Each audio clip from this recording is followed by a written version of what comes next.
Hi, everybody. Welcome, welcome. Good to see you. Wave at me out there if you can hear me. I know you guys are getting connected now. Good to see you guys. I see some more people joining us now. Well, perfect. Well, welcome everyone. Good morning, good afternoon, or good evening, wherever you're joining us from today. It's good to see you guys. Just a couple of reminders, just a few things before we get started here today. If you can change your screen name to your performer name, if you haven't done that yet, I know most of you looks like you have. You guys know the drill. Some of you have been here a few times before. I recognize some familiar faces. Good to see you guys. We asked today, I have a special guest that's here with us today, and we always ask that you try to keep your cameras on if all possible. Uh, that's always nice. She loves to be able to call on you and pick on you. Make sure that you're paying attention. No, I'm just kidding. She's not going to pick on you. She's going to have fun, um but yeah, she'd love to be able to see your smiles. I know some of you might be, driving on the way home from work or just grabbing your coffee because you're waking up. Who's just waking up? Who's starting their day off with us today? Anyone? Anyone starting their day off? You guys have already been awake. Okay, good. Anybody from Australia out there? I see a few of you. I see a few Aussies out there. There you are. See, I knew. Well, welcome you guys. It's good to see you guys. Just a real quick recap. If you guys have any questions at all, my guest is actually going to open up this later on towards throughout to be able to answer questions. And when she does, I encourage you guys to pick her brain, right? She's got a lot of experience in the industry and she's going to tell you some of that and talk to you about that experience. And you guys are going to get familiar with who she is and what she's done. But when she asks questions, please ask her really good questions about the subject she's talking about, right? Or even about her, what her favorite color might be. Uh, I'm sure she's okay with answering those questions, right? But if you do ask questions about like the platform, like how do I get, where do I find my commercial scripts or where do I find my performer manual?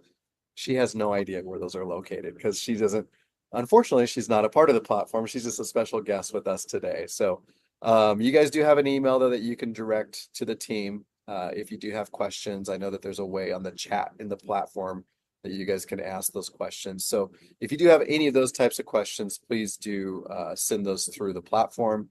Lauren and the team do check those emails regularly. So be patient with them. They might be on a different time zone than you are. So, but they do try to answer each and every question that they get asked. Anybody nervous for today's session today? Anyone nervous? No, nobody's nervous.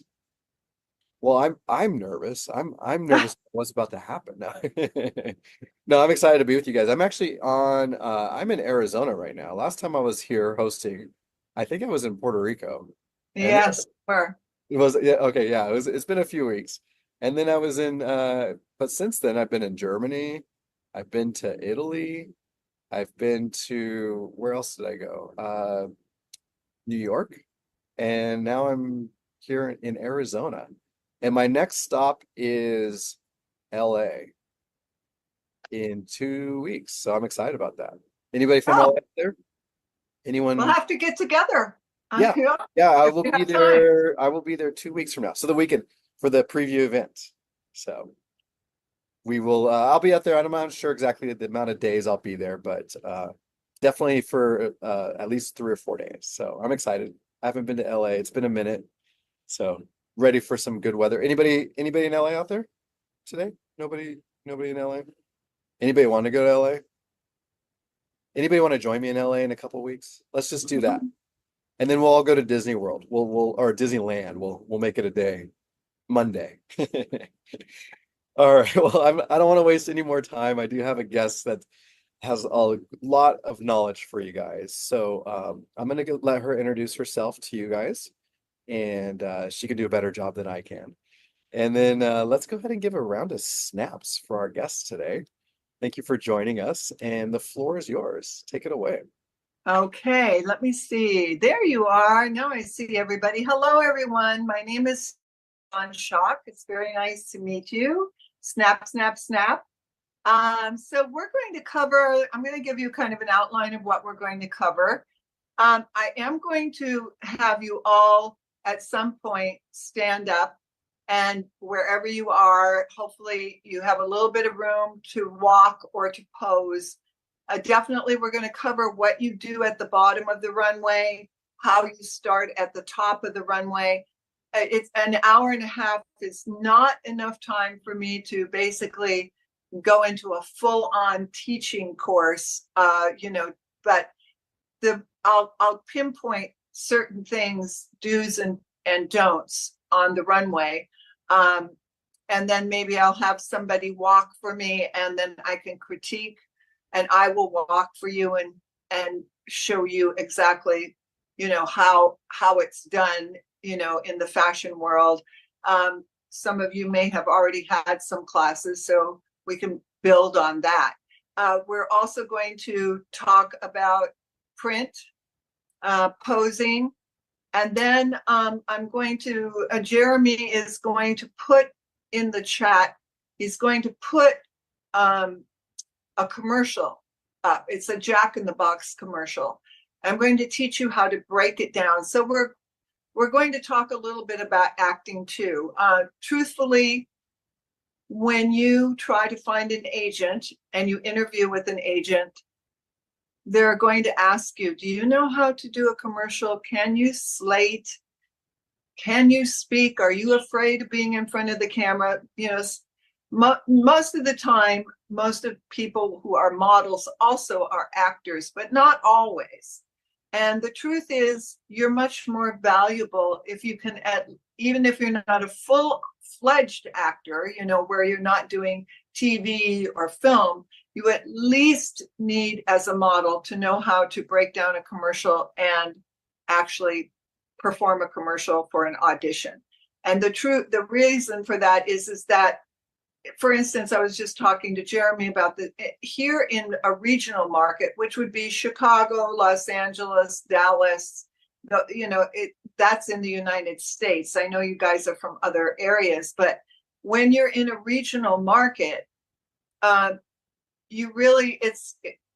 modeling is really more, oh, I don't know what happened. Somebody's calling, and it kind of, it'll go through, but because somebody's calling, it's kind of knocked you guys off. Like, at least you can hear me. Can you hear me? We could still see and hear you. You're good. Oh, okay. All right. So what happens in a regional market is that they get all of these model types. We want a model-esque looking person to do Skinny Pop Popcorn.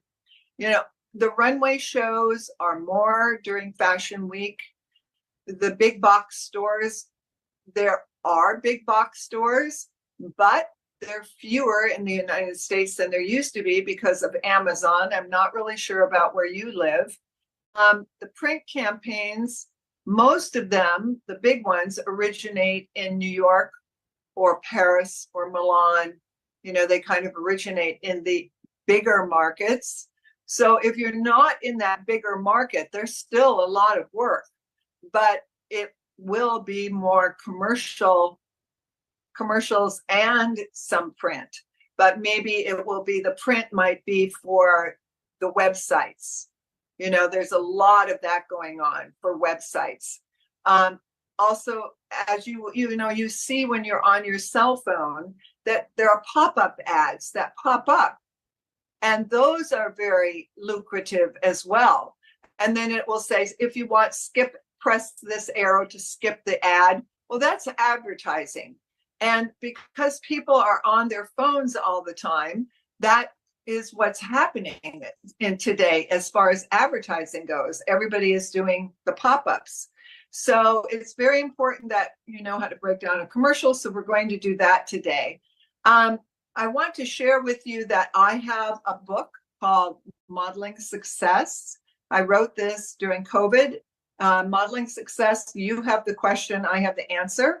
And the reason you have the question, I have the answer is because you guys are going to ask me a lot of questions, and a lot of those answers are here in this book. Over the years, as I have coached and trained many models, because I do it for many of the agencies here in New York, in LA, and I also did it in New York. people come up with the same questions over and over again. So I decided to write a book, and each chapter is on something different. How do you get an agent? What do you bring to a modeling, a gig, and what do you carry in your model bag?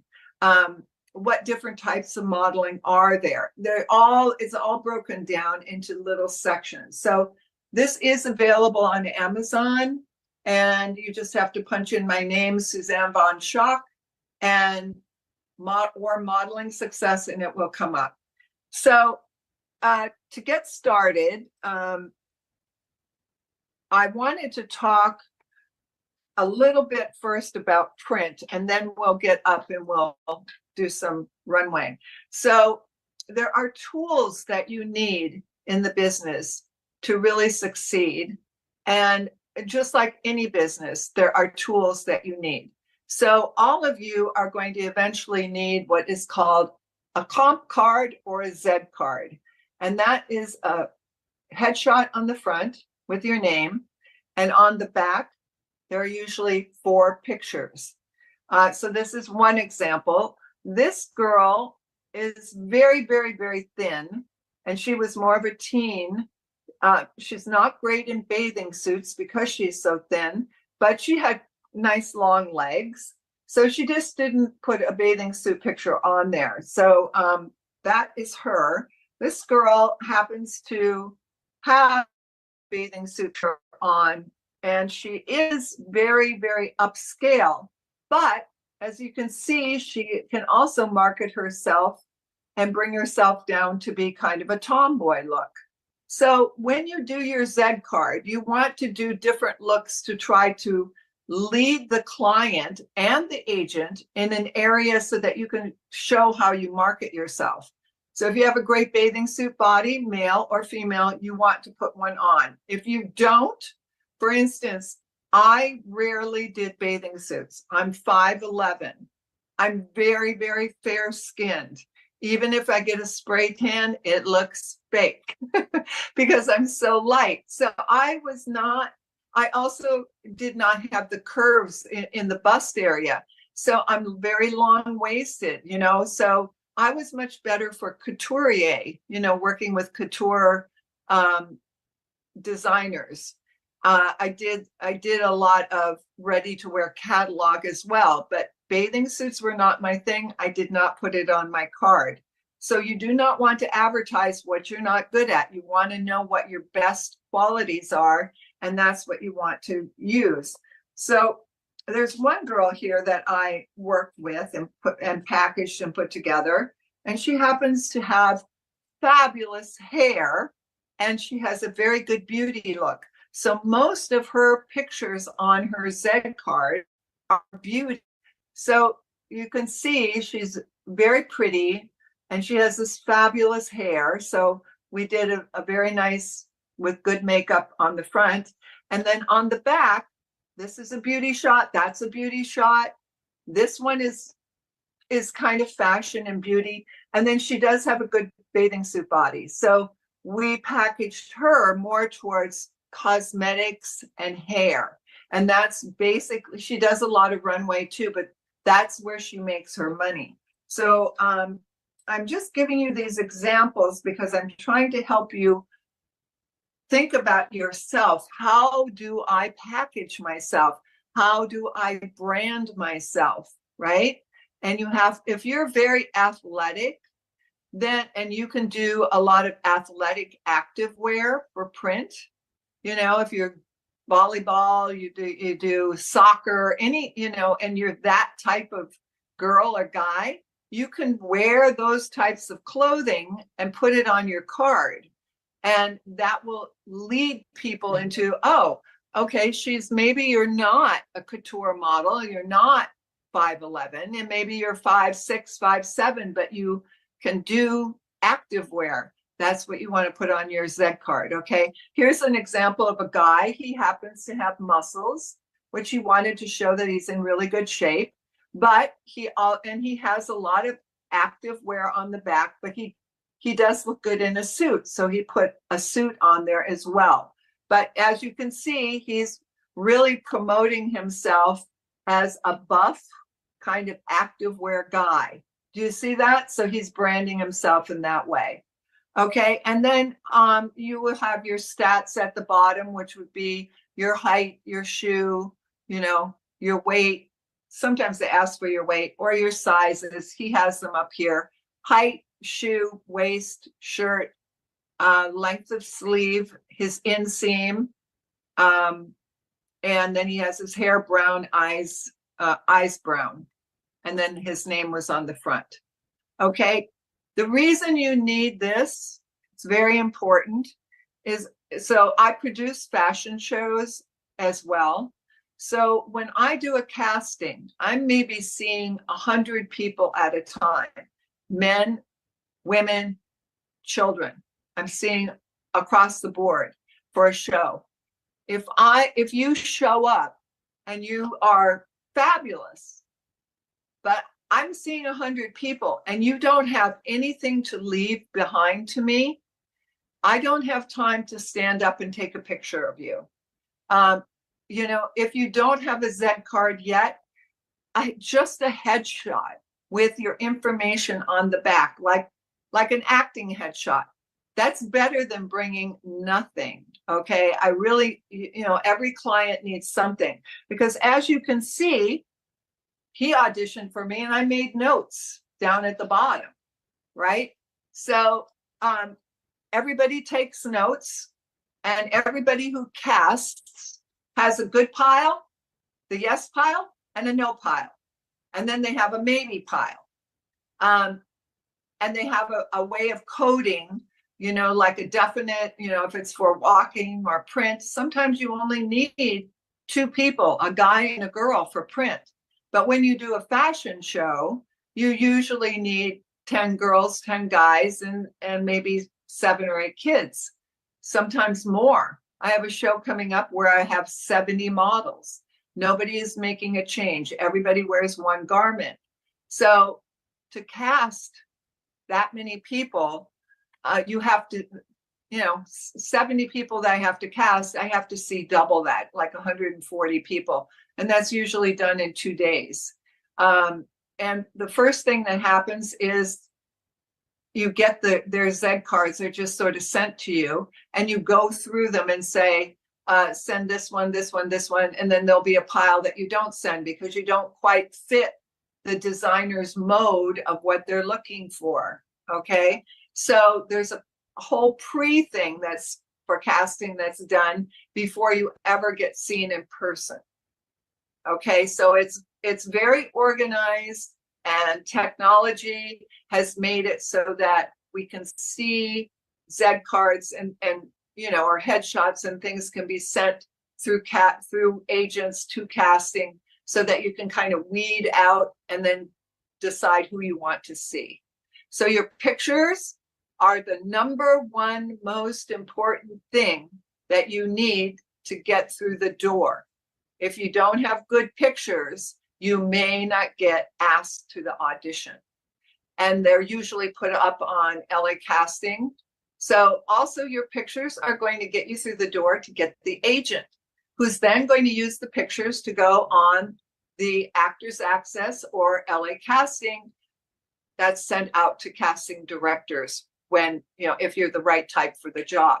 So pictures, very important. Okay. So since we're talking about pictures, let me just show you something. Okay. So does anyone know? If you do, just shout it out, unmute yourself. Does anybody know what this is? Has pictures in it. Does anybody know what this is? Is this a portfolio? Yes, it's a portfolio. Okay, so all of you will need a portfolio. Jeremy may have a place for you to get portfolios. Jeremy, do you? I do not, no. Okay, so I'm going to then offer some information. So Models Mart is online, and you can just go online to Model Smart. It's actually in New York, but it's all online now. And they have portfolios like this that are just black. And you can, you only really need 10. They'll ask you, these are called acetate sheets. That's what they're called. They're plastic, but they're called acetate sheets. So you'll at least want 10. I doubt that you guys need 20. All right. Now, there are two ways of doing a portfolio today. First of all, to print pictures, at this point where you guys are starting, you're probably going to have to do what's called test shots. So you work with a photographer, you pay the photographer, you own the pictures, and then you put them in your book. All right. I have, a lot of work. Like there's a cover. I'll kind of go through this. This is a test shot. This is work. These were for a catalog for sweaters. This is editorial. Editorial is when it's in a magazine, and they're called tear sheets. When you tear them out of a magazine and you put them into your portfolio, they're called tear sheets. You want to work towards getting this, but in the beginning, you will start with doing test shots. This was with a photographer that wanted to shoot with me, and then I brought the clothes and he shot the pictures. And this is a test shot, also that one. And this first one is a test. Most of my book is work, but this is a test shot as well. Okay, so back to me telling you there are two ways of carrying your pictures around. When you print a print, I guess you can do it at Costco. I don't know if you have Costco where you are, but a print like this can be quite expensive. It's at least $20, sometimes $30 to get a really good print. So Costco, I think, does them a little bit cheaper, and you want them to be, in this book 11 by 14. So when you first start out, what I suggest, a book like this is about $30, which is not too bad from Model Smart. Okay, so when you first start out, all of you probably have iPads, right? Most of you. So you can load up your digital pictures on your iPad, and you can carry your iPad with you to an audition, and you have to have something solid to leave behind. But if a client wants to see how you photograph, and it's for, a campaign or something where you're going to be photographed, they can just look through your iPad and just go through like this, right? Just swipe through because you load it up. So you're saving yourself a lot of money in the beginning because you can just load them up and you don't have to print the pictures. Also, in the very beginning, when you're learning how to pose in front of the camera and trying to figure out your niche of where you fit because you're packaging yourself, you're not spending a lot of money on prints. However, when you start working, you get your first job, okay, and you end up in a magazine, then you need a portfolio because you can't, this would have to be photographed and added on your iPad. It could be, but then they want to see the real deal, right? So I hope that explains. I would start with the iPad.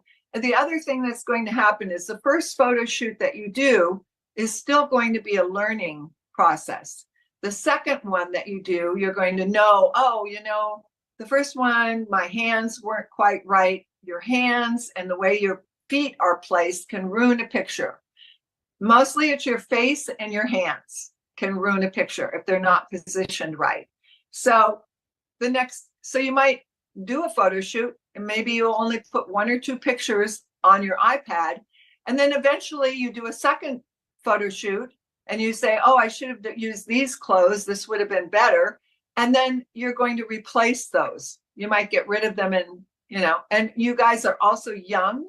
So as you grow, and it's, a year later or 2 years later, you look different because you're maturing.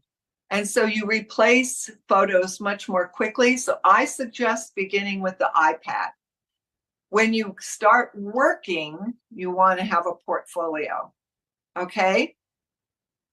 All right. So couple things when I'm going to talk about a couple things with posing, and then we're going to move on into talking about runway.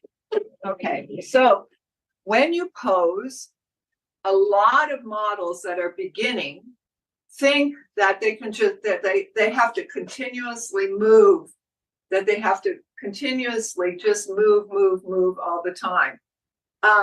Or they're frozen and they can't move at all. It's one or the other. All right. So the truth is that when you pose in front of a camera, you get into one pose that the photographer likes, and he will tell you to stand on a mark. All right, so it's a piece of tape, and the one foot must always be on the mark. Can everybody see my whole body, top to bottom? I hope. Okay, so one foot has to be on the mark. Can everybody see me, top to bottom? Yes? Yeah, we can see. Yes? Yes, yeah. Okay, all right. So one foot, let's start with both feet. If you want to stand, you can stand and do this with me. So if you start with both feet on your mark, and then the easiest thing to do is to say, I'm going to, if you're a guy, you're going to put your hand in the pocket. If you're a girl, you're going to put your hand on the hip. I want you to pretend like around your feet is a clock. Right now, my feet are pointed at 12 o'clock. I'm going to leave my left foot on the mark, and I'm going to put my right foot at 1 o'clock. So here I am at 1 o'clock. I've got my hands right. I don't have my fingers wide. I've got them together. And I've got this hand. I don't have a big blob here on my leg. I've got it to the side. I don't have my arms. You don't want to put your arms close to your body because it just added 10 pounds on this side and 10 pounds on this side. Makes you look very thick through the middle. You always want to have some air, a definition between your body and your arm. And then this one also, you don't want to do this. You want to have a little air. I call it air in between. Okay. So now we've got one pose, and the photographer likes it. And the light is coming from here, so it's hitting your face, right? So let me show you something.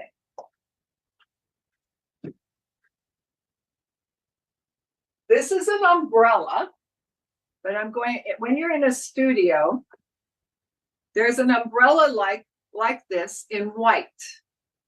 Mine happens to be pink, but I'm pretending. So inside the umbrella is a light, right? And this points at your face. So obviously you want to work towards the light. If you work over here, your face is not lit, but they have a fill light at the bottom that's filling your body. It lights your body. And then there's a flash on the camera that also strobes here, and there's a strobe that comes straight at the front of you. So if you work this way towards the light, you're always going to be lit. Don't go too far this way, otherwise you're going to get big bags, double chin looking thing, right? Not good. Okay, so this is just for demonstration. All right, so here you are looking at you, the light is coming here, and you've got your one foot at 12 o'clock on the mark and 1 foot at 1 o'clock. I don't want you to move from this. I don't want you moving all over the place. So when the photographer says, hold that, then, and it's looking good with the clothes that you're wearing, then all you do is move your head. And your head can be straight on, a little to the left, right, going towards the light. You can look over here and then bring your eyes back, chin down, and go 3/4. So let me show you how it would go. Okay, if all of you would just do this, like you're the photographer. Here I am in pose 1, and I'm smiling. Pose 2, I'm turning 3/4. I'm going to tilt my head to the left and smile. I haven't moved my body or my pose. I'm going to now give you a sophisticated look. So I've gone through at least 4 different looks. Click, click, click, click, and I have not moved. Okay? The photographer liked exactly the pose, and so you exhaust all of your movements with your head. Then you exhaust the movement with your hands. So now let's put 2 hands on your hips. Don't move your legs yet, and do the same thing. Start playing with the camera, you know, and you make the camera a person. So you don't say you're flirting with the camera. I'm going to put this word in my head, flirt. But I'm thinking of somebody, a guy, maybe a famous movie star that if I saw him, I would like to flirt with. And it will bring you alive in your face. So somebody's home here.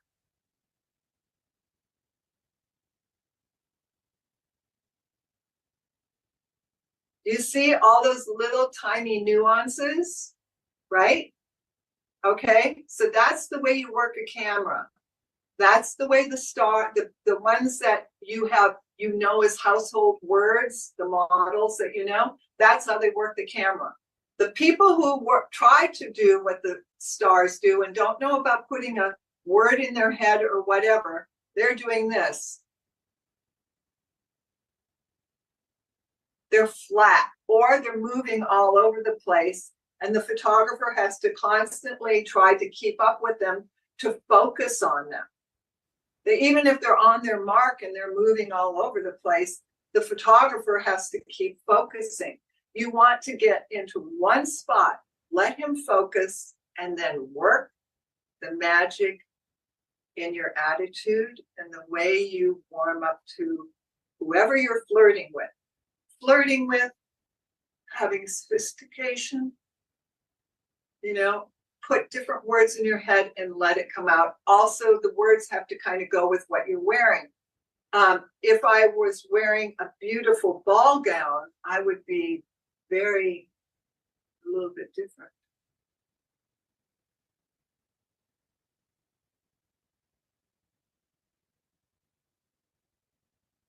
I still have not moved my feet. Now, when you exhaust everything with your facial and your turning of your head and your hands here or your hands here or your hands here, and by the way, if you put your hands behind your back, you can't just have 2 elbows sticking out. The hands behind the back would be low, and then you see air. Do you see? You can see some air. It's not this, right? It's not up here with making you look like you're going to go cock-a-doodle-doo, you know. It's a little bit more like that. My hands are like this at my back. All right, now you've exhausted everything, so now you want to move from 1 o'clock, let's say, to 6 o'clock. That means I put my right foot at 6 o'clock behind my front foot, and now I pop my front knee, and I start doing the same thing with moving my head, changing my hands, leaving my hands down. But this would be another pose. The objective in front of a camera is to try to make every single shot work at least be in focus, and it will be in focus if you're moving the way I'm telling you, in focus, that we can see how you know, your smile, your attitude, whatever's in your head, flirt, sassy, cutesy, you know, all of those looks. So how do you practice this? You get in front of a mirror and you pretend that there's a clock at your feet. You get into one pose and you start playing. Now, it's always good to have a friend who can just snap. It's so easy today to practice because we have iPhones. So somebody can play photographer, and as you do your moves, get yourself dressed up in some kind of an outfit like that you think that you could take pictures for your Z card or your comp card, and practice. Practice moving, practice going back to 6 o'clock. You can even go to 3 o'clock, 1 o'clock, 3 o'clock, out to the side. And for a guy, he doesn't pop his knee, he puts his leg down flat. Guys are a little bit more like this. If you have a jacket on, they hold their lapels.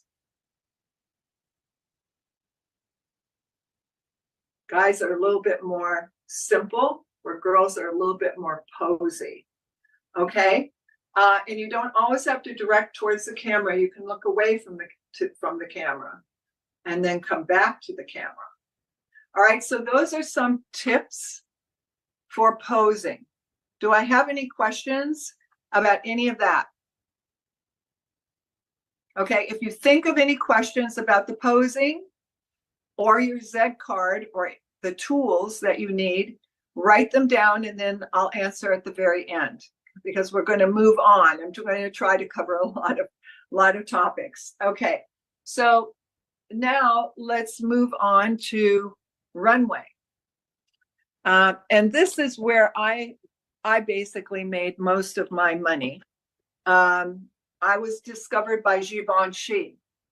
And and strangely enough, I was just producing a fashion show, and Michael Cinco, who's from Dubai, I introduced myself. I said, I'm the producer of the show. And he took one look at me. He said, I want you in the show. I said, I don't do that anymore. I produce fashion shows. I kind of don't do that anymore. You know, I really, you know, I've hired the models to be in your show. Oh, I want you. I said, well, I don't know. You'd have to talk to the client. Well, guess what? I walked in the show, and it was fun. I hadn't done it in, you know, I'm training people all the time because I'm older now. So I'm producing, I'm writing and starring in my own movies and, you know, winning awards for that. I've kind of moved on to other things, but it was a huge compliment because, you know, obviously the girls were very, you know, in their 20s, and I'm definitely not in my 20s, but I had that look, and his clothes are extremely, you know, big cape that's all hand painted and sequin dress, and it was a lot of fun. But anyway, I don't know how I got off on that topic, but the deal is you want to keep your body together, right? You have to exercise. You want to make sure that you still look fit. Your posture is very important for runway. And like I said, this is where I made the bulk of my money. I did a lot of, I'll show you some of my European, I used to go back and forth from New York to Paris, Milan, Hong Kong, back to New York, and I used to do the circuit. And then I moved to California after I studied acting. And so that's kind of been more my thrust between, I did modeling and acting. And now I'm writing and producing and starring in my own films. So, but I want to give you a few tips about walking. All right. So always at the very top of the runway, when you come out, so let's just say I'm backstage right here. Okay. When you walk out, you don't want to walk out and look this way when the audience and all the video cameras and the runway is this way. You want to be what is called audience aware. So when you walk out, I'm going to be walking this way, but I'm going to be looking this way. So I walk out, I present myself, and I connected with the audience from the very, very beginning. So, and I make my pose. And it's not where you come out. I would never want to see this. You don't want to see this. And then go. You've got to always be ready backstage. So when you come out, that you're fully in that character and that you're lifted, your chest is popped out. The way your stature should be is you pull your shoulder blades back and your shoulders will go back. So everybody stand up. Everybody stand up where you are. And I just want you to get the right alignment for runway modeling. Okay? So the first thing that you're going to do is we're going to pull up through the midsection, pull your shoulder blades back, which are going to put your shoulders back and your arms back. I don't want this. I want this. And your chest is popped out. All right? So now I'm going to teach you how to do an open stance. First, I'll show the girls. I'm going to turn my back to you so you can follow my feet. So you put your feet together, get in the right posture, put your right hand on your hip, step out to the right side, kick your right hip out to the right, turn your left toe to the left, and raise your left heel. All right, this is an open stance. And from the front, it looks like this. Right hand on the hip, right leg out, kick the right hip out, turn the toe to the left and raise the left heel so your knee is popped. This is an open stance. There are two different stances. This would be done with leggings, with jeans, with palazzo pants. Some cute little skirts could work in this, but obviously not a business suit. You wouldn't go out and open your legs like this. You wouldn't do it for bathing suit either, and you wouldn't do it for an evening gown. So when you walk for an evening gown or bathing suit, you do what's called a closed stance. And that's where the back foot is at an angle and the front foot is in front with the toe pointed going that way. And you kick out your left hip. So this is a closed stance. For the guys, let me do the guys. Nice posture, shoulders back. Guys, you're going to take your hand and put it in your pocket, your right pocket. You're going to step out to the right. Put all your weight on your right foot. Don't kick your hip out. Just put your weight on and you're going to turn the left toe at a 45-degree angle. Okay, so from the front, it looks like this. I don't have a pocket, so I'm going to pretend hand in the pocket, right leg out, pop your chest and pull your shoulders back, turn this left foot to the left. Now, this is a trick. You know, as actors, you get to use your full instrument. You get to use your voice. You can cry. You can laugh. You can scream. You can use your arms and make things. In modeling, it's a much harder job because you can't talk. You can't scream. You can maybe smile, give an attitude. You move inside the clothes, but it's all about weight shift and stopping and posing. That attracts the eye of the audience, okay? And that's what you want to do, is get attention brought to you and the garment you're wearing so you get the Getty images. The more Getty images you get, the more the client, the designer will hire you. Some girls go through an entire fashion show. They go to the bottom of the runway just like everybody else, and they never get a Getty image. So I'm going to show you the trick. All right. So first of all, the weight shift. When you're up at the top and you're in your pose, whether it's this for girls or this for guys, you're going to shift your weight over to the left and then walk with the right foot. Okay, it's very simple, move. For guys, you pick up your heel and just turn your toes straight forward, and then you walk. For girls, you've got your knee pop, you keep your foot to the floor, you turn, put the heel down, and walk. Okay? Now, you could see the weight shift. That will attract the eye of the audience. Then you do poses. The posing that we did just a little bit ago that I showed you for print, I want you to think of the bottom of the runway as posing for a camera. So it's the same thing. You pose right in the middle of the runway, so you're in focus with the camera. So you pose. So your first pose is the same, the open stance, then just weight shift and pop the other knee. And this is the same for guys.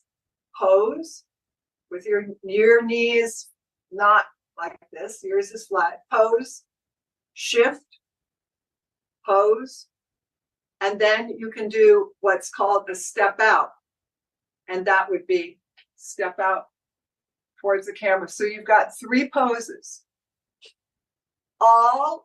You're in focus on all of these. You're going to get, the cameras are going to be going click, like, click, like, click, like, and they're going to be able to get you on all of it. And you, for instance, in this last show for Michael Cinco, I got 10 Getty images. And they were all from different photographers. You know, there were more than one Getty image photographer there. So, and basically it's because I knew how to work the bottom. Some of the girls got nothing. You know, there were 40 people in the show, guys and girls. And to get that many Getty images, it's only because I teach it and I know what to do. So pose 1, shift your weight, pose 2. You girls can be doing this with me. And then step out towards the camera. All right, I'll turn this way so you can follow me. Pose 1. Have that alignment. It attracts the photographer. Pose 1, just shift your weight. Pose 2, pop the other leg. Step out with your head towards the camera, you know, towards the photographers. And then just turn and walk back. And for the guys, hand in the pocket, pose 1. For the guys, let's do this. Take your fingers and put them underneath your arms and your thumbs up. Just cross your arms, fingers underneath your armpits, thumbs up. Pose 1. Pose 2, drop your hands. Pose 3, step out. Very simple. Pose 1, pose 2, pose 3. And then walk back to the top of your runway and turn around and pose. Okay, do I have anybody who wants to volunteer to walk and kind of give me an idea of what I just showed? Do I have anybody? Can't see if I can see everybody. Anybody who would, oh, okay, it's, your last name is Darvish. Darvish? Yes. Okay, yes, okay, please, go ahead, show me. Thank Show you. us. Go ahead. So should I start Way from the back. back? What? Okay, should I start from the back? Yes, start way back. If you don't have an entrance area, just start with your pose.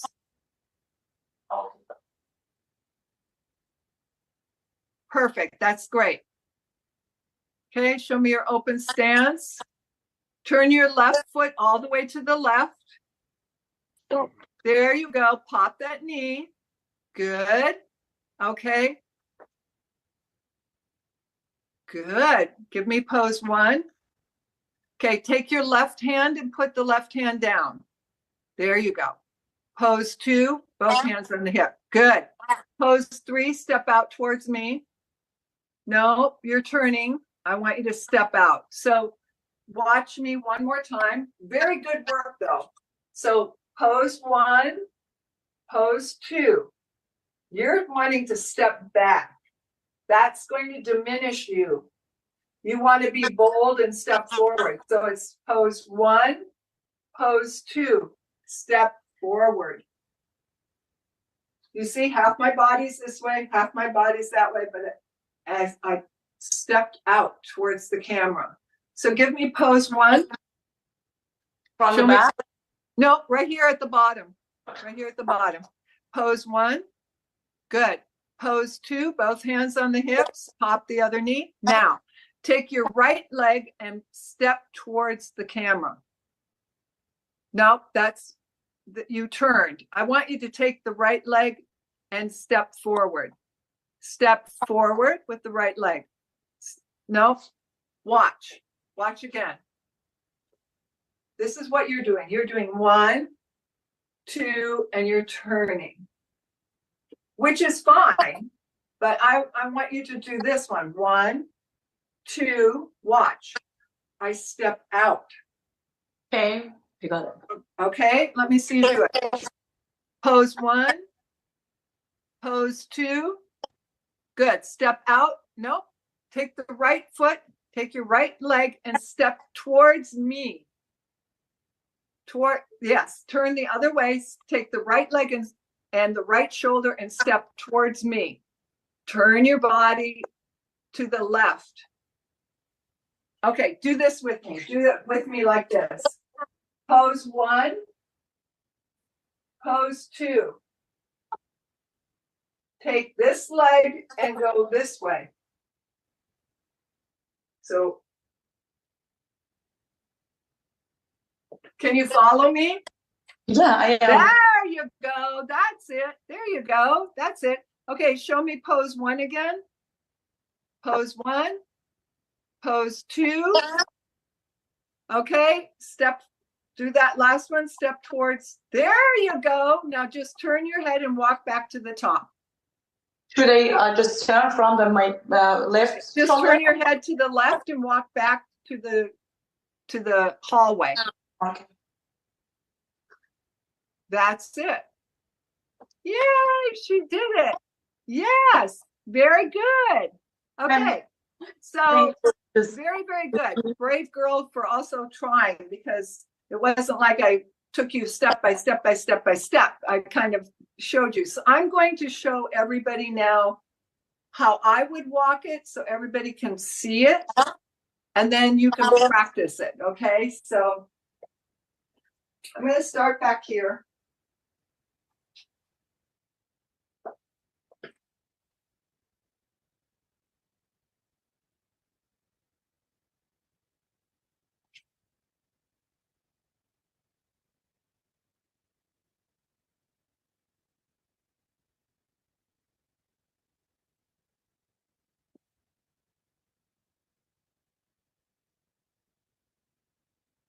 Okay, so that's the whole walk.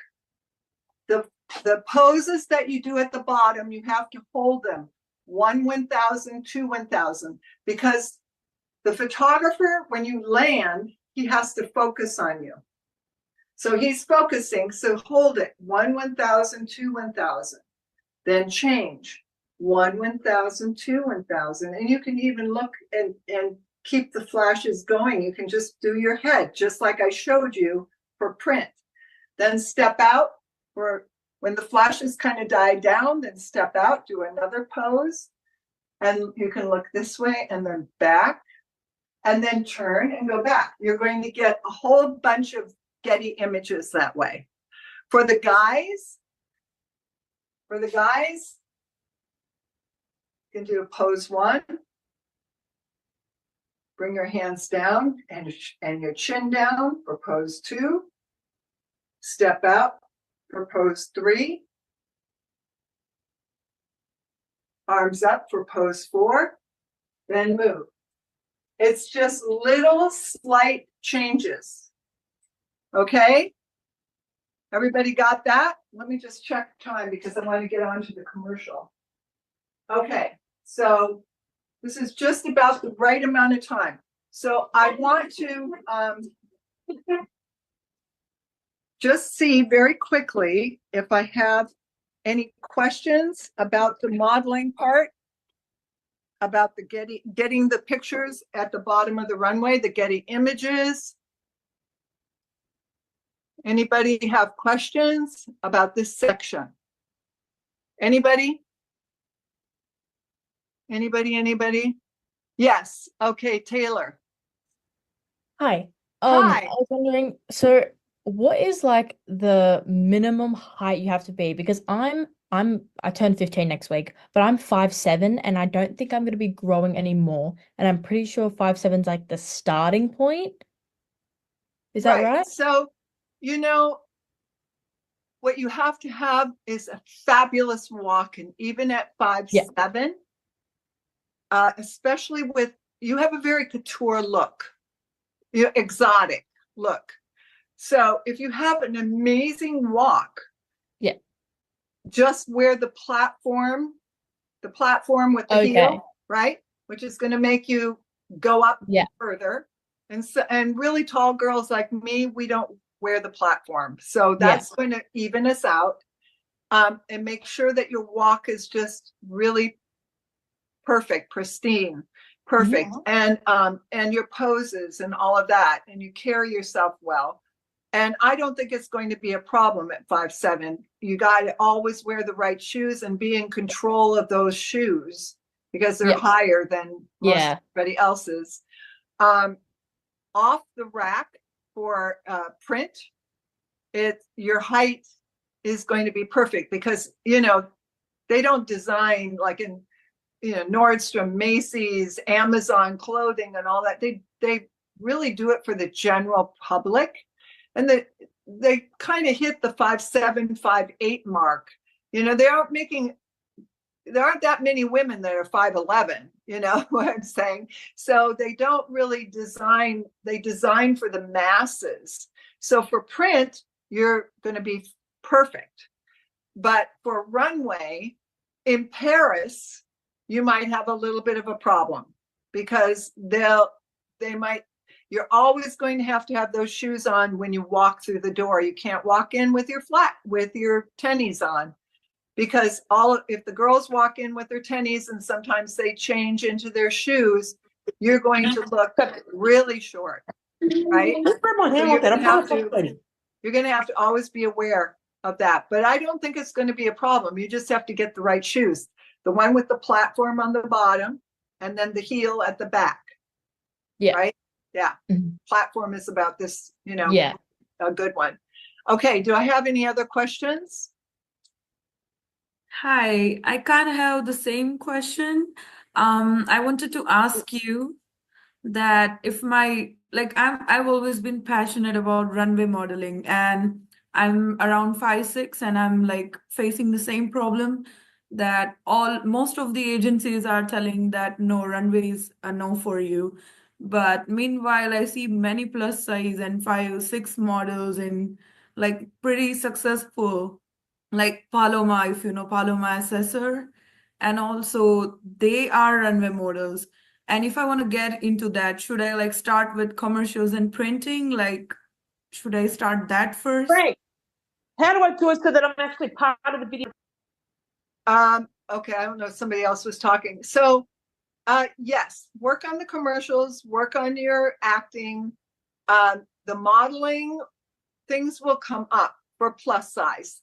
You know, there's just as much stuff now today for plus and for petite as there are for really tall people. Yeah. So it just may be that particular agency, or if it's in a regional market, that there just isn't that much runway, period.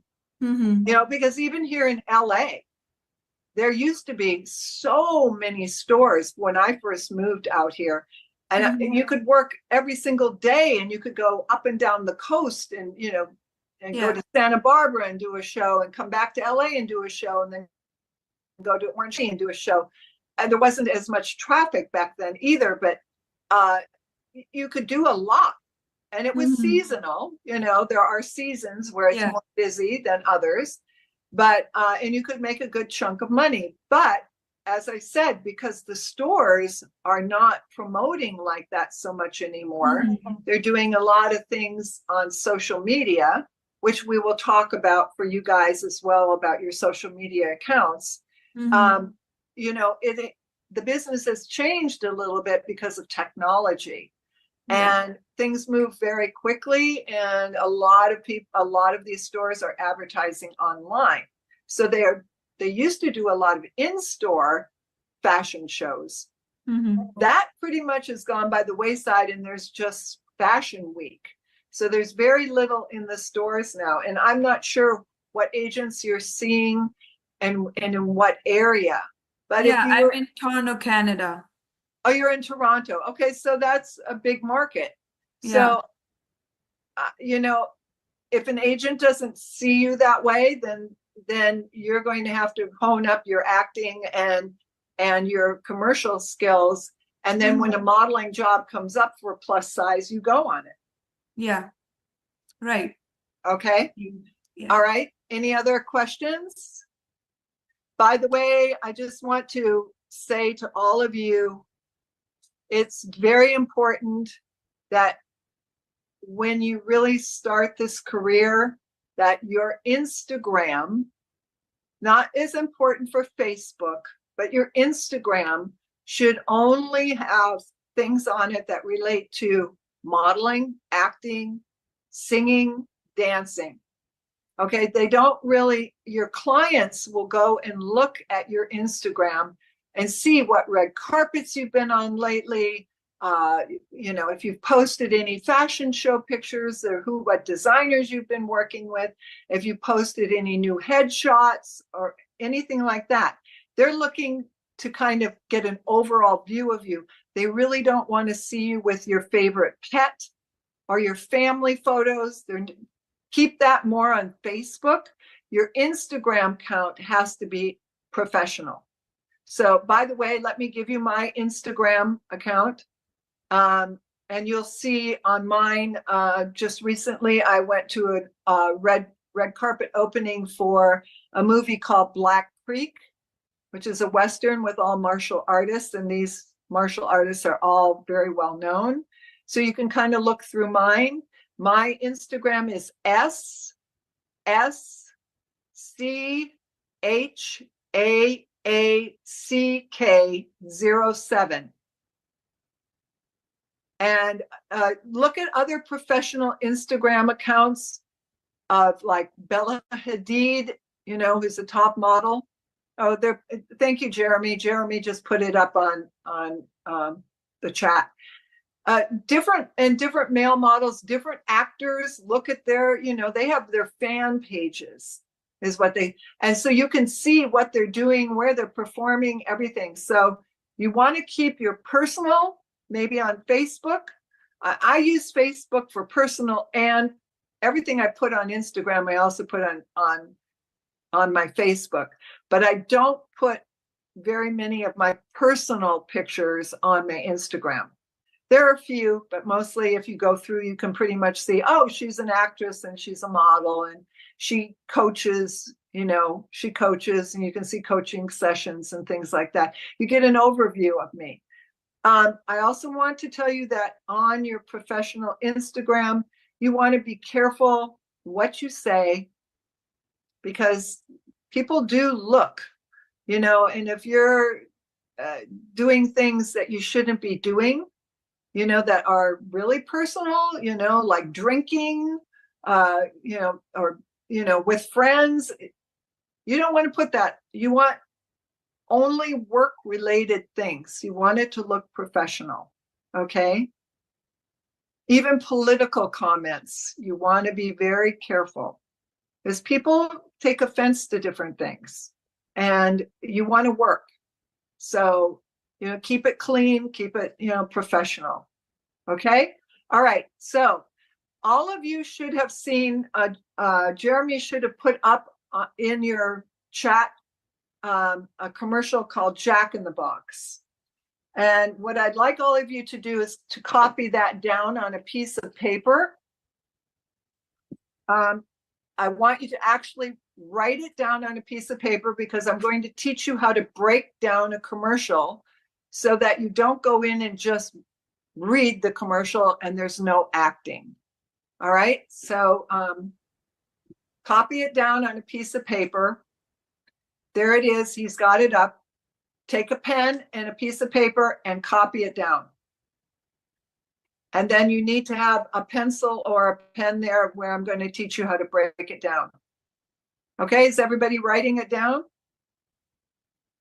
I mean, I can see people that are not writing. They're sitting there, they're looking and they're reading it, but jot it down as fast as you can so that we can all work together on this.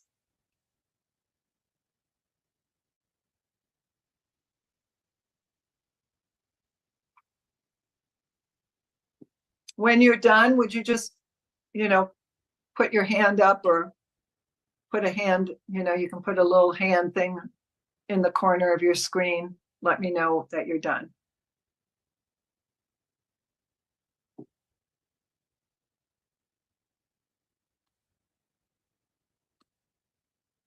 There are a lot of you people, I cannot see your faces. I need to see your faces when I'm teaching you the commercial.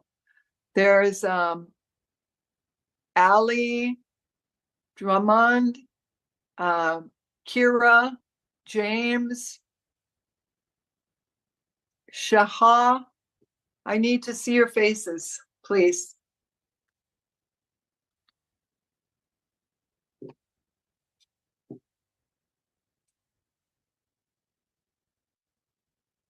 How many of you are done?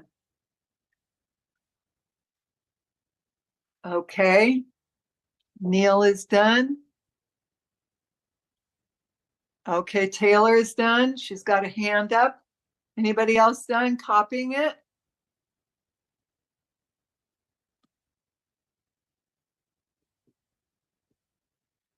Please let me see your faces. Those of you that do not have your Kira, could you put your face on the screen? James, hi, nice to meet you. Okay. Neil, are you still on here? Oh yeah, there's Kira. Okay. All right. Raise your hand if you're done so I can start explaining. All right. Miranda, are you? Oh yeah, Miranda's done. Michelle's done. Okay. Chloe, are you finished yet? You're finished? Axie, are you finished? And Bella, you done? Joseph? John is done. Okay, good. Okay. George and Michelle are done. All right. So it looks like most of you are done. Oh dear. Okay. So somebody's calling in again. I don't understand when we're on. I thought we were supposed to not, but I keep getting calls that come through. All right. So I'm going to just talk to you about, I want you to have a pen and I'm going to tell you when you break down the commercial, the first thing you do is read all the way through it. I'm going to read it for you. And then after I read it, I'm going to talk to you about breaking it down. They finally figured it out, how to make the ultimate cheeseburger. Leave it alone. I mean, why put pickles and onions and all sorts of stuff so all you taste is the stuff and not the cheeseburger? Jack in the Box, they left it alone. Okay, question number 1. What are we selling? Somebody answer, what are we selling? A cheeseburger. We're selling the ultimate cheeseburger. If you go to Jack in the Box, they have cheeseburger, they have all different kinds of burgers. But if you want the ultimate cheeseburger, you have to say ultimate. Okay, so circle ultimate cheeseburger. So make a circle around that because that's what you're selling. Always what you're selling, you circle because you're going to punch that up a little bit when you speak. Okay, now, every place that there is a comma, a period, an exclamation point, or a dot, that's where you're going to make a slash mark. So we're going to go through this together. So normally commercials they begin like run-on sentences, but I'll explain that to you in a minute. Okay, so they finally figured it out. Is there a comma there? Make a slash mark. Just go like that. Okay, how to make the ultimate cheeseburger? Make a slash mark. There should have been a period there after cheeseburger. Make a slash mark. Then, when it's in all caps, you're going to also punch that. You're going to say that a little louder. Leave it alone, exclamation mark, put a slash mark. Now, there's something called conjunctives, and I'm going to just explain it. Some of you might know what they are from English class, but just to remind you, a conjunctive are these words, and I want you to write them down. And, but, so, or. And, but, so, or. All right. What they do, those link one thought together with another thought. But every time you see an and, but, so, or, you're going to put a slash mark. So, why put pickles? Now there's an and there, so you're going to put a slash mark after pickles. Why put pickles slash and onions? Oh, and there's another and, so you're going to put a slash after onions. And all sorts of stuff. Now there's a so you're going to, between stuff and so, you're going to put another slash mark. So all you taste is the stuff. Oh, and there's an and. So between stuff and you'll put a slash mark. And not the cheeseburger. And there's a period at the end of cheeseburger, so you make a slash mark. Jack in the Box, there's some dots, so you're going to put a slash mark there. They left it alone, slash mark. Okay, so I'm going to read it again and tell you where the slash marks are. They finally figured it out, slash mark, because there's a comma. How to make the ultimate cheeseburger, slash mark. There should have been a period there. Leave it alone, exclamation mark, slash mark. Why put pickles, slash, and onions, slash, and all sorts of stuff, slash. So all you taste is the stuff, slash, and not the cheeseburger, period, slash. Jack in the Box, slash, they left it alone, slash. Now, every time you see a slash, you're going to, I'll show you, in a cold reading, you do this. You don't do this. You never bring your head down and then up. You hold the script to your right or your left, whichever you want. And your eyes go this way and then back to the camera. So it would be, they finally figured it out. How to make the ultimate cheeseburger. So you pick up the copy like that. You never pick up the copy down here and come up here and go down and up.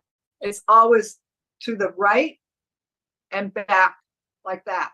Now, we just broke it down into segments, so you'll know where to go between the slash marks to pick up your phrase that you're going to say. But there are a couple other things. I want you to write this down. They're called the 3 W's. The 3 W's. First W, who am I talking to? Write that down. Who am I talking to? The second W, what did they just say to me? The third W, where am I? Who am I talking to? What did they just say to me? And where am I? Now, you're not just standing on a mark on a piece of paper in front of a camera. It's here in this particular commercial, you are either at Jack in the Box inside, or you're going through a drive-through in the car. Those are the only two possibilities, unless you have picked it up and you went home and you are eating it at home. That's a possibility. There are three possibilities, okay? I think we will leave it to either inside or outside, and that either inside or in the car. You might eat it in the car. Okay. So that's the first, that's where you are. So then it's, who are you talking to? I want all of you to figure out who you're talking to, because who you choose to talk to when you begin, they finally figured it out. You talk differently to your mom and dad than you do to your best friend, who you knows all of your secrets, and you know all of theirs, and you hang out together. You talk totally different to them than you do to your mom or dad or your teacher, right? Or your aunt or your uncle. You talk differently even to your aunt and uncle than you do to your mom and dad. So who you choose to talk to is going to make the commercial come alive. All right? So now we know where we are, who we're talking to, and it has to be specific. Acting is very, very specific. So who you're talking to, let me just ask, Chloe, who are you going to be talking to? Well, I kind of like made something up in my head, like a scene. So I thought like maybe I could be in a restaurant, like talking to a complete stranger, and I'm like butting into their booth, and I'm like, it's a good cheeseburger, isn't it? Okay, so good. That's good thinking. But I want you to stick with the 3 W's. So you're in a restaurant. No, you're at Jack in the Box. You're inside Jack in the Box, sitting down. And who you're going to be talking to is a complete stranger. Okay, we're going to just keep it simple like that. Okay. Now, what did the complete stranger say to you that's going to make you say the first phrase of the commercial, which is, they finally figured it out? What could the complete stranger say to you? So it's, where are you? We're at Jack in the Box. Who are you talking to? The complete stranger. What did they say to you that's making you say they finally figured it out? I think like in my head, they were like talking to themselves actually, and they were like, this is actually better than I thought it would be. Okay, so they kind of said it, they ate it and they went, wow, this is really good. And then you would say, what's your line? They finally figured it out. Okay, so, and how are you going to say that? Are you going to say it with kind of excited, like they finally figured it out? Or are you going to say it like a secret? Huh? They finally figured it out. How are you going to say it? I think maybe I would like whisper. I'd be like, finally figured it out, eh? Okay, good. All right. So all of these are called actors' choices. So once you know where you are, who you're talking to, what they just said, that's going to make you say, they finally figured it out, or they finally figured it out. However you're going to make the choice, that's going to be what's either going to get you the audition or not get you the audition. And I will tell you that 90% of the people who go in and do a commercial like this, number one, do not know how to break it down. So they don't even know. They might just go, they finally figured it out, how to make the ultimate cheeseburger, leave it alone. They're going to go in and do that. And they will not get a call back. They are not interesting. They're just saying words. They haven't figured anything out. So the 3 W's will give you structure of how to figure it out and to start to make choices of how to do the commercial. The big circle around ultimate cheeseburger tells you that's what you're advertising.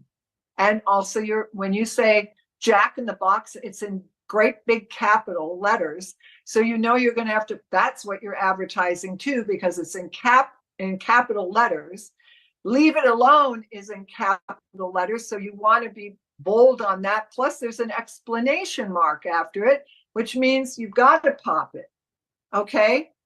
So I want somebody, I think, Chloe, I'm going to stick with you to do the rest of it.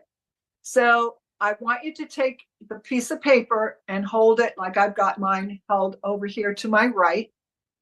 And you're going to, you know who you're talking to. So, and get the first line of the commercial. And then do, in your head, you have to say, I'm going to actually play that part. I'm going to say it the first time for you.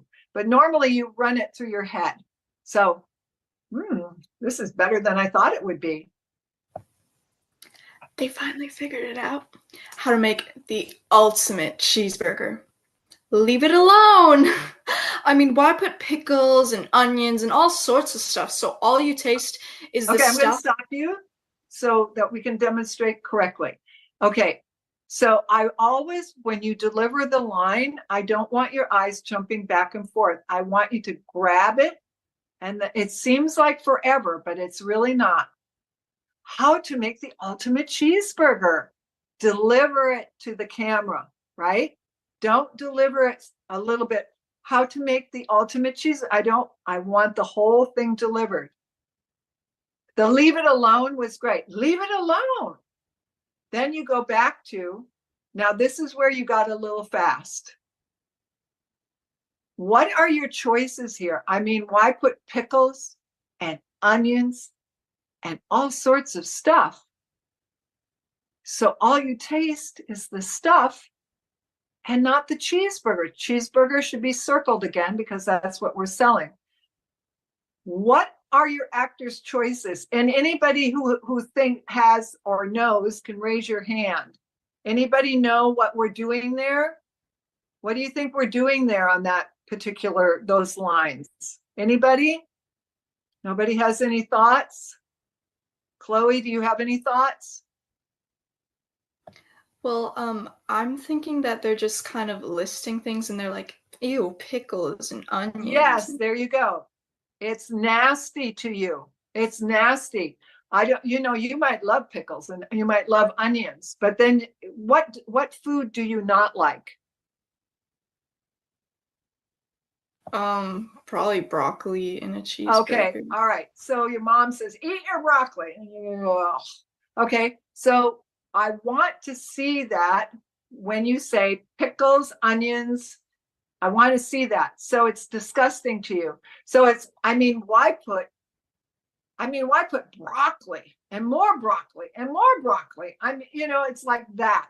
And it's going to increase. So, it's called substitution. So if you happen to love pickles and onions and you love all that on your burger, it's going to be hard for you to do it nasty.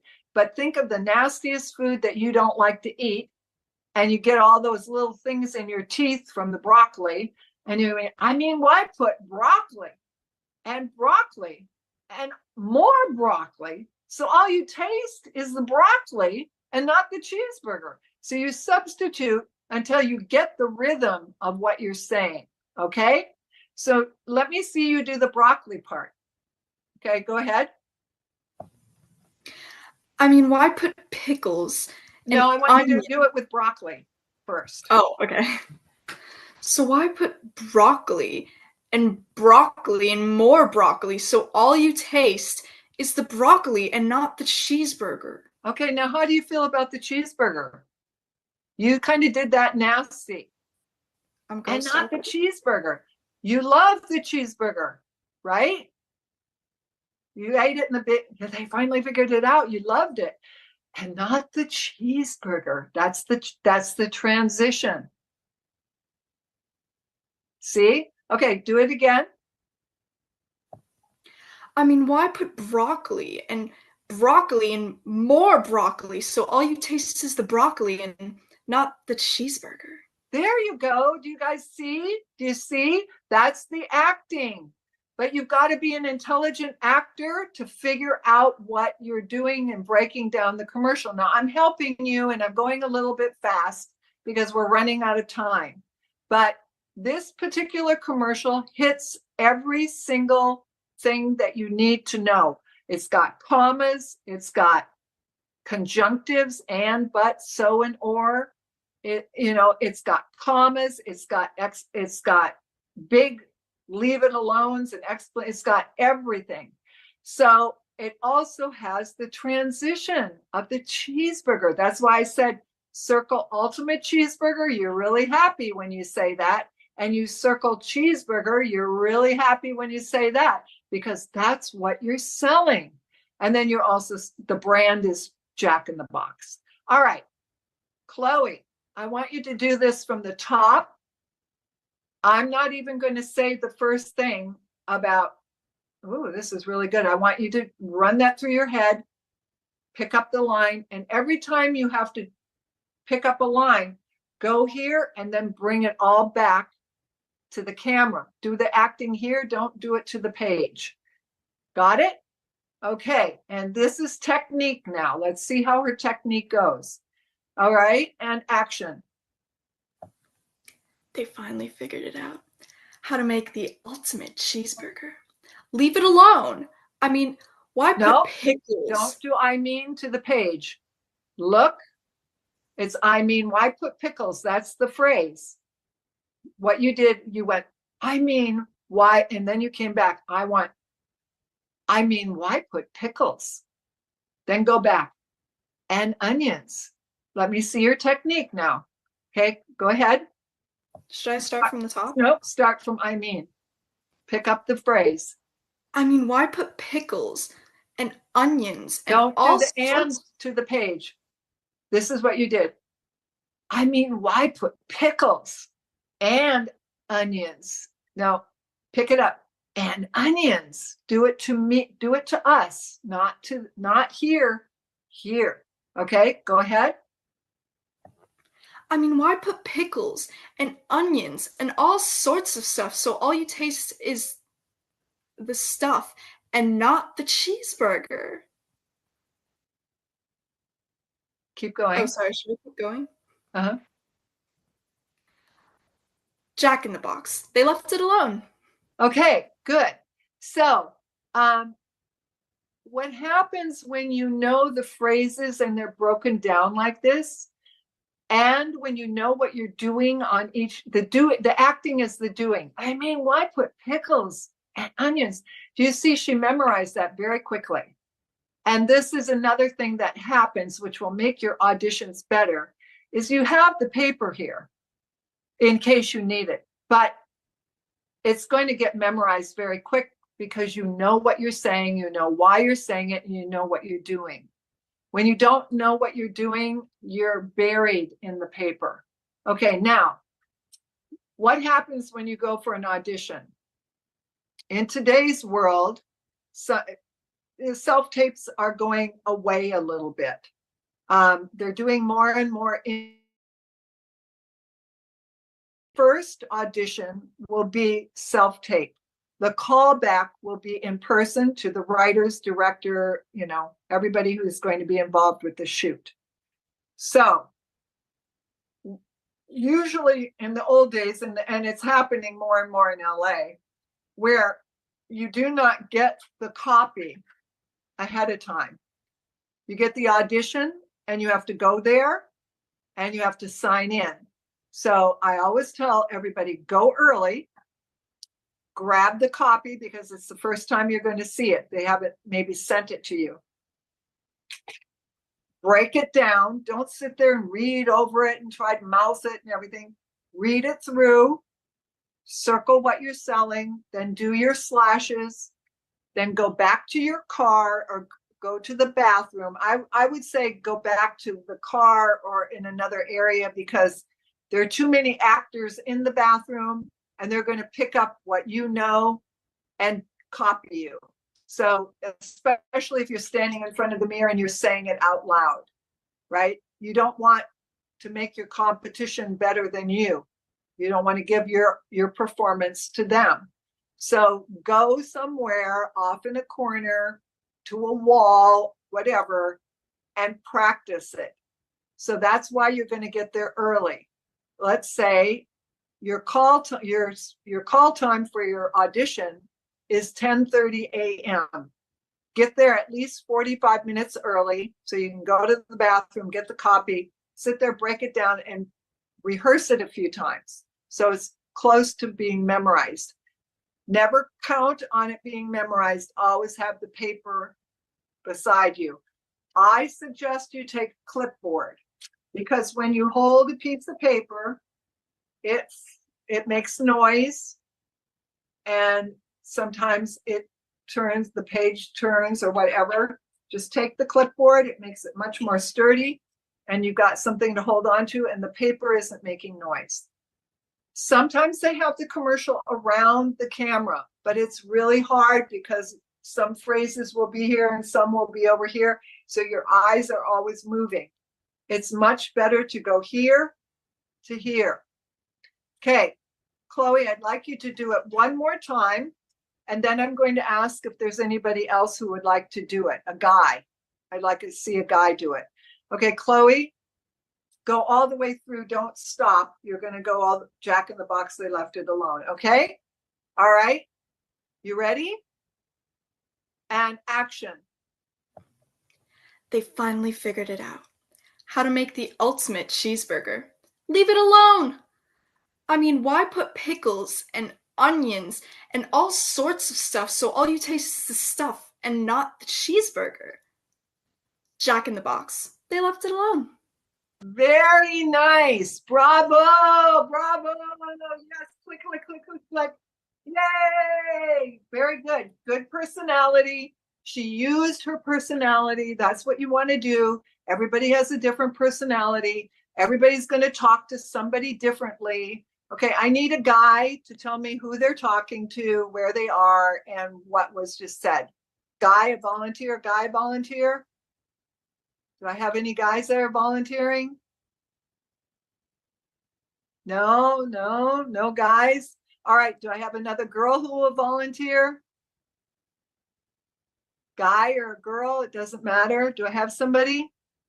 Come on. Okay, good. Okay. All right. Well, wait a minute. I know you volunteered for modeling. Taylor, let me do Taylor first, and then we'll do you. We'll do both of you since you volunteered. You're brave. Okay. Taylor, who are you Yes. talking to? I'm talking to, let's say, my best friend. And tell me your best friend's name and what is she like? Her name's Haley, and she's very like me. She's very outgoing, has the same personality, very bubbly. Okay. I'm talking to my friend Haley. Did you say? Yeah. I'm talking to my friend Haley, who is really outgoing and bubbly. That's all we need to know. That's very specific. Okay. All right. And where are you? Are you in Jack in the Box? Are you going through the drive-through? Where are you? Sure, we can be in Jack in the Box. In Jack in the Box. And what did Haley, who's really bubbly and fun, what did she just say to you that's going to make you say they finally figured it out? Oh, how does that burger taste? Okay. All right. Perfect. And you're going to go, maybe even, you can even make that yummy noise. Okay. So she goes, how does that burger taste? Okay, I want personality. So you're going to have to come up with, well, however it's going to start. By the way, every commercial starts with a run-on sentence. They finally figured it out how to make the ultimate. It's that first phrase is not a full sentence. So the phrases are usually, that's why you have to have, what does somebody say that's going to make you say this? Yeah. Okay. All right. Off to the side, the paper, got it off to the side, and you're going to go from here to here. All right. And action. They finally figured it out. How to make the ultimate cheeseburger. Leave it alone. I mean, why put pickles and onions and all sorts of stuff when all you taste is the stuff and not the cheeseburger? Jack in the Box. They left it alone. Okay, I'd like every once in a while your eyes were darting. You want to keep your eyes directly with the camera. And that may be because you've got it almost fully memorized. And sometimes when you're not quite sure of what the words are coming next, you kind of reach, your mind reaches, and then your eyes dart away. You want to keep the eyes straight with the camera, you know, unless you go to the paper to grab it and back. All right, good. I want to see, what is your most disgusting food? Let's just say like cauliflower or something. Okay, cauliflower. All right. I need to see more. I mean, I want to see your nose crinkle. I mean, why put cauliflower and more cauliflower and more cauliflower so all you taste is cauliflower and not the cheeseburger? I want to see you go big, because when you actually do the words, it's going to go smaller. So let me see you do the cauliflower. I want to see your nose crinkle, that it smells bad, the whole thing. All right, and go. I mean, why put cauliflower and cauliflower and more Don't dart cauliflower? your eyes. Don't do this. Straight to me. I Okay? mean, why put cauliflower and more cauliflower when all you taste is the cauliflower and not the cheeseburger? Okay, good. All right. Do it again. One more time from the top. Okay. I'm going to give you the line. So how's that burger tasting? They finally figured it out. How to make the ultimate cheeseburger. Leave it alone. I mean, why put pickles and onions and all sorts of stuff when all you taste is the stuff and not the cheeseburger? And not the cheeseburger. Do the transition. And not the cheeseburger. Good. Jack in the Box. Leave it alone. They left it alone. Oh, they left it alone. Okay. What is your favorite food? Oh, let's say like pasta, I think. Okay. And not the pasta. And not the cheeseburger. You know, cuddle up to it a little bit. And not the cheeseburger. Let that personality come through. It can't be on the same note as the cauliflower. Yeah. And not the cheeseburger. You know, I need to see warmth and fuzziness. Okay. And when leave it alone. Leave it alone. I mean, why? It gives you that lead into, I mean, why? Put pickles, onions, okay? Instead of going, leave it alone. No, it's capitalized. Leave it alone. Okay, one more time. Okay, so how's that cheeseburger? They finally figured it out. How to make the ultimate cheeseburger.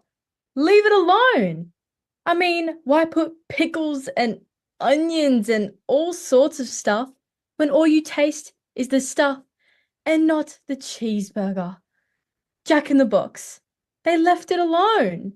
Okay, very good. Very good. Good. Now, see, it was totally different than the other actress, but it, you know, it's going to depend on what they want, what look they want, everything, you know, but very good. Okay, so Fareshla, I'm probably saying it wrong, but let's do you, and then we'll do some questions, answers. Okay. Can't hear you. Unmute yourself. There you go. Okay. So who are you talking to? My friend, one of my friends. Her name What's is your Ali. friend? Very specific. What's her Yeah. name? Her name is Ali. Okay. And what is she like? Oh, she likes the hamburger. No, but what is she like? What's her personality like? Yeah, she likes the onions and some stuff on the hamburger usually. No, what's her personality like? Oh, yeah, she's so nice and so kindly and so just she never just have a complaint to the Okay, so she's just a really overall yeah, nice she's so person. easygoing, yeah. Okay, So what did she just say to you that's making you say they finally figured it out? Yeah, because she said me, oh my God, this hamburger is so delicious. Okay. All right. And where are you? Are you inside Jack in the Box? Yes. Okay. All right. So we know where you are. I'm going to give you the first line. Hold your paper out to the side. Okay. And here we go. Oh my God, this hamburger is so delicious. They finally figured it out. How to make the ultimate hamburger. Sorry, the cheeseburger. Leave it alone. I mean, why put the pickles and onions and salt off the stuff? All you taste is the stuff. Jack in the, sorry, And Jack not in the the Box. cheeseburger. And not the cheeseburger. And not the cheeseburger. Jack in the Box. Leave them alone. They left it alone. Okay. It's interesting because you have an accent and so it takes on a whole different feeling. Now, one of the things I want to warn you about, and this is for everybody, you don't want to go in and out of the camera, right? You don't want to build, it's called swaying. You should be doing that. We should be standing and doing this on our feet, but I think everybody's sitting because they've got a PC or something, but they finally figured it out. They finally figured it out. How to make the not that. Okay. So I want you to do it one more time. Your choices were good. And it's very different with the accent. So, but it's good. All right. So, oh my God, this cheeseburger is so delicious. They finally figured it out. How to make the ultimate cheeseburger. Leave it alone. I mean, why put the pickles and onions and salt after the stuff? And all you taste is the stuff and not the cheeseburger. Jack in the Box.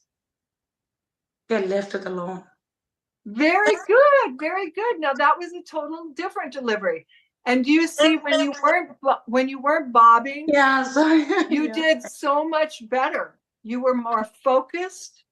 Your speaking was much more clear, and it was a total different take than everybody else. It was very good. Thank you very much.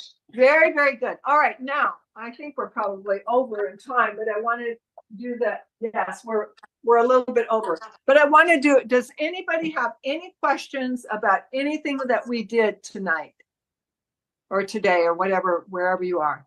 Anybody have a question? Questions? Anybody have a question?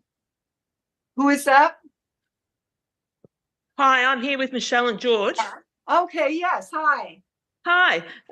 My question is, when I have 7-year-old twins, how important is the walk when it comes to children? Okay, the walk with children, they're not going to walk on a straight line. They're going to walk and they're not going to bounce up and down. That's one of the things they will not want. They'll want them to walk like kids. They'll want them to walk like kids, but they do want to see that they actually can pose, walk, get down to the bottom and do 3 poses. 1, 2, and 3 is what I suggest. Okay. Okay. 1, 2, shift the weight, 3. It's very simple. And then walk back, because it's really important for them to pose at the bottom of the runway. Okay. Walking wise, they can't be doing like this.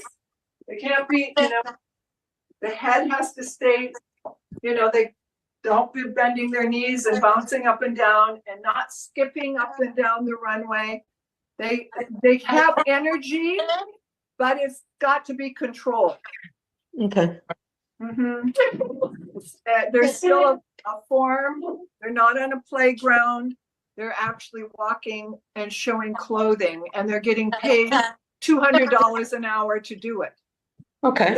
So they have to have a bit of form. They have to have some form. They're always the cutest. The younger they're so cute that it's like they almost can't do anything wrong, but they still do have to have a bit of form. Okay. Okay. Any other questions? Any other questions? Joseph. Yeah, I have one. Like, I know from what it sounds like it is rare, but I'd imagine there will be times where you will have to absolutely have the commercial memorized. And is it the same breakdowns as it is if you had the script in front of you, or is it a little bit different if it's totally memorized? No, you still break it down the same. The breath, those phrases where you've done the slash mark, gives you a form so that you know when to stop, take a breath, and go on. Otherwise, it sounds like they finally figured it out, how to make the ultimate cheeseburger. It's too fast. It's got to be conversational. Commercials are conversational. We started with, oh my God, this cheeseburger is delicious. They finally figured it out. What do you mean they finally figured it out? How to make the ultimate cheeseburger. Well, how do you do that? Leave it alone. Oh, I mean, why it's conversational. When a commercial comes up on TV, it's as if you're having a conversation with the person who's sitting there watching the TV. That's why there are those breaks. It's as if you're having a conversation. And it's another way of, I didn't go through all that because we didn't have time, but it's as if right after every slash mark in your head, you're hearing somebody else say something that's making you go forward. Does that make sense to you? Yeah. Okay. So you don't want to run things together. The first choice, they finally figured it out, or they finally figured it out. And in your head, you're going, what do you mean you figured out? How to make the ultimate cheeseburger. Leave it alone. You can use your hands, you can use your hands too, but it's phrase by phrase, and it's as if somebody's having a conversation with you, Okay. Even though you're doing it on your own. Okay, that was a good question. Anybody else have a question? No? No more questions? Well, here's my Nina here's my has a question. Oh wait, who has a question? Oh, I see. Yeah. Nina. Yes, I was wondering, what do model agencies look for? Well, first of all, they look to see that you can communicate with them very well, because they know that when they send you out on an audition, you're going to have to win over the client. And they don't want anybody who is, especially with children, this is a good one for the 7-year-olds. They want the children to be able to talk on their own and not the parents to answer for them. And for the you kids who are teens and beyond, they want you to be able to communicate with them. And one of the biggest auditions that you will ever do over and over again is sometimes you go in and there is no copy. There's no commercial. And they just say, tell us a little bit about yourself. Tell us what you did this summer on vacation.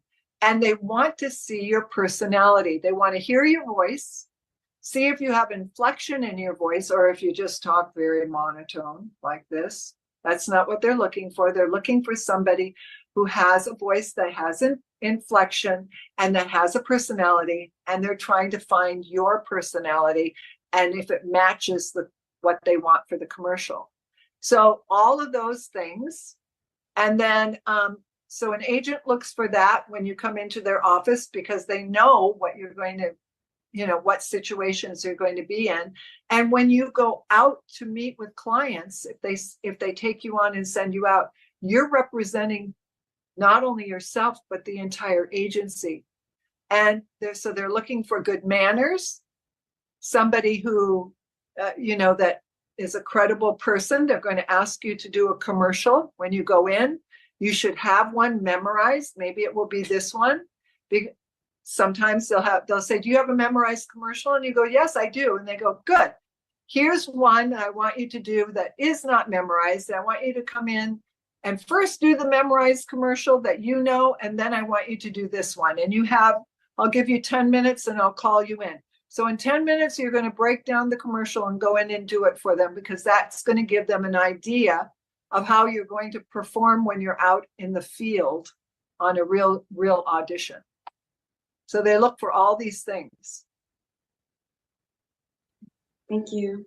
And your pictures, they want to see that you've got your tools together, your pictures, and all of the things, resume, all the things that you need. Okay, so you want to be prepared with those things as well. Okay, anybody else have a question? Anybody else? Okay, Jeremy, are you there? I'm still here, yep.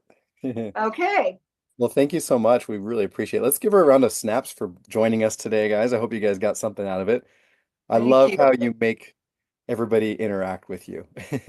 Oh, well, thank you. Yes. And thank you for everybody who did offer. Those of you who didn't, do it, you've got the commercial now. You can practice at home and have, ask your 3W questions and do it in front of a mirror or in front of a camera. Have your mom put it in front of a camera and do it.